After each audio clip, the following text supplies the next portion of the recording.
Suzuki, always known for their dependable and reliable SUVs, have entered a more expensive sector of the mid-sized crossover market with this larger and slightly more aspirational Across model.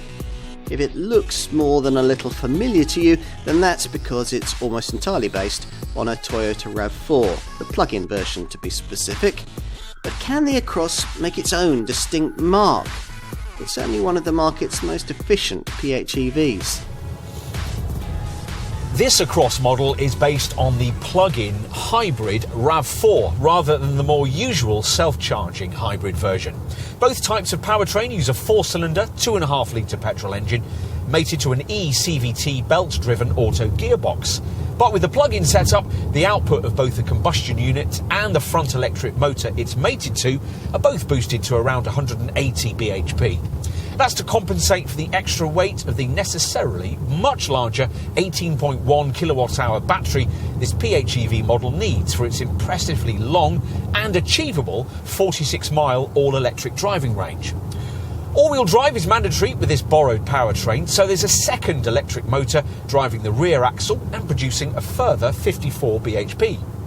Add this output to that being generated up front, and the surprisingly potent 302 bhp total makes this Across easily the most powerful car Suzuki's ever sold.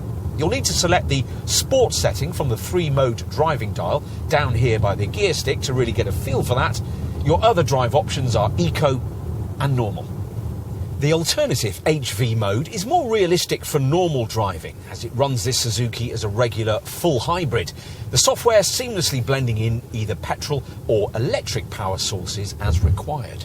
A full press on the same button connects you to a further charge mode, which sees the engine note rise as it, rather inefficiently, charges the battery when you're driving. But you don't have to make any of these driving mode choices unless you really want to, because an additional auto EV or HV mode button is also provided, which essentially makes all the decisions for you. Its choices seem effective too, because the advertised 46-mile electric driving range figure turns out to be not beyond the bounds of achievability. The WLTP rated efficiency stats are difficult to better in this class.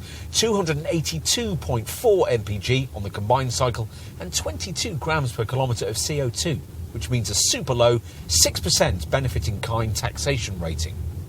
The only downside is that the onboard charger can only take up to 3.3 kilowatts, so charging takes a surprisingly long time by class standards, up to 5.5 hours. So, here we are with the grandest, most expensive car that Suzuki has ever offered. And it certainly feels surprising to come across the company's badge on the bonnet here, partly because this model is so much larger and pricier than anything else the marque sells, and partly because so much of the bodywork is exactly the same as that of a Toyota RAV4. The visual changes that have been made to set the Across apart from its development stablemate are mostly found here at the front, which has much less of a sharky, angular look. The distinct upper and lower grilles of a RAV4 are replaced by this one large central appendage, which sits above a more prominent lower silvered skid plate panel. The corner cutouts for the fog lamps are wider and more prominent, while the bespoke bi-beam projector headlamps with their LED daytime running lights are slimmer. OK, let's take a look inside. Getting in is made easier by this relatively low driver's hip point.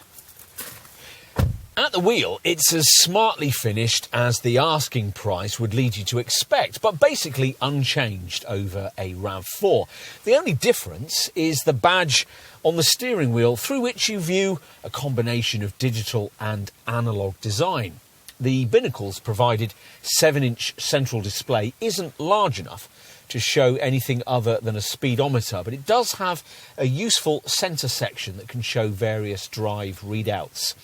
As for the analogue gauges that flank this display, well, there are fuel and temperature needles on the right and a hybrid system indicator on the left. Everything else is covered off by this 9-inch centre dash infotainment touchscreen, which covers off the usual DAB audio, Bluetooth and Apple CarPlay or Android Auto connectivity options. But rather appallingly given the asking figure here, lacks navigation.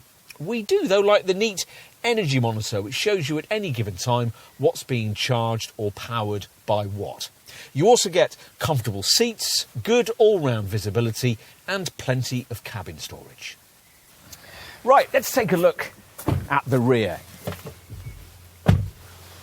And once inside, well, we're a little disappointed to find that this bench doesn't slide, but the backrest reclines for greater comfort on longer journeys, and despite the low-ish roofline, headroom's good too, thanks to a metre between the seat base and the roof.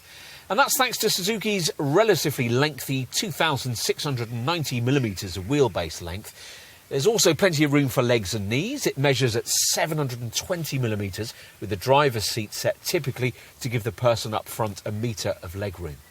There's a little more cabin width than you might expect too, so less chance of a couple of adults digging each other in the ribs.